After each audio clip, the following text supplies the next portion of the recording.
Vote ചെയ്യാൻ പ്രവാസികളെ മണ്ഡലത്തിലെത്തിക്കുന്നതിൽ മത്സരിക്കുകയാണ് സംഘടനകൾ. ഏറ്റവും കൂടുതൽ പ്രവാസികളെ നാട്ടിലെത്തിക്കുന്നത് KMCC ആണ്. UAE നിന്ന് മാത്രം 3000-ലധികം പേരെ ഇതുവരെ നാട്ടിലെത്തിച്ചു. വോട്ട് ചെയ്യണം എന്നുള്ളത് അവരുടെ ഒരു മുമ്പൊന്നും ഇല്ലാത്ത വിധത്തിൽ ആവേശം നമുക്ക് കാണാം. ഫാമിലികളെ നാട്ടിലേക്ക് അയക്കുന്നു. വോട്ട് വിമാനങ്ങൾ എല്ലാ എമിറേറ്റ്സുകളിൽ നിന്നും പോകുന്നു, എല്ലാ ഗൾഫ് രാജ്യങ്ങളിൽ നിന്നും പോകുന്നു. അത് ഒരു പക്ഷേ നമ്മുടെ മലയാളികളുടെ രാഷ്ട്രീയ പ്രബുദ്ധതയുടെ ഒരു പ്രതിഫലനം കൂടിയാണ്. കോൺഗ്രസ്, ഇടത്, BJP അനുകൂല പ്രവാസി സംഘടനകളും പരമാവധി വോട്ടർമാരെ നാട്ടിലെത്തിക്കുന്നുണ്ട്. നാളെ വൈകുന്നേരത്തോടെ എല്ലാവരെയും മണ്ഡലത്തിൽ എത്തിക്കുകയാണ് ലക്ഷ്യം. മലപ്പുറം ജില്ലാ KMCCയുടെ നേതൃത്വത്തിൽ ദുബായിൽ നിന്നുമുള്ള സംഘം രാവിലെയാണ് പുറപ്പെട്ടത്. ഫസ്റ്റ് ടൈം വോട്ട് ചെയ്യുന്നതുകൊണ്ട് എനിക്ക് ഈ ഡെമോക്രാറ്റിക് സിസ്റ്റം ഒന്ന് മാറ്റാനും നമ്മളെ കോൺസ്റ്റിറ്റ്യൂഷനെ പ്രൊട്ടക്ട് ചെയ്യാൻ വേണ്ടിയിട്ടുള്ളതിന് കോൺട്രിബ്യൂട്ട് ചെയ്യാനുള്ള ഈ ഒരു എക്സൈറ്റ്മെന്റ് ഉണ്ട്.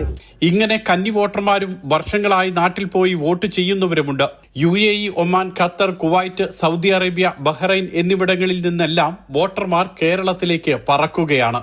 കൊട്ടിക്കലാശത്തിന് ഞങ്ങളുമുണ്ട്, വോട്ട് ചെയ്യാൻ ഞങ്ങളുമുണ്ടാകും, പ്രവാസികളും ജാഗ്രത. ദുബായിൽ നിന്നും മുഷീർ കൊടിയിലിനൊപ്പം സുരേഷ് വെളിവിറ്റം, മാതൃഭൂമി ന്യൂസ്.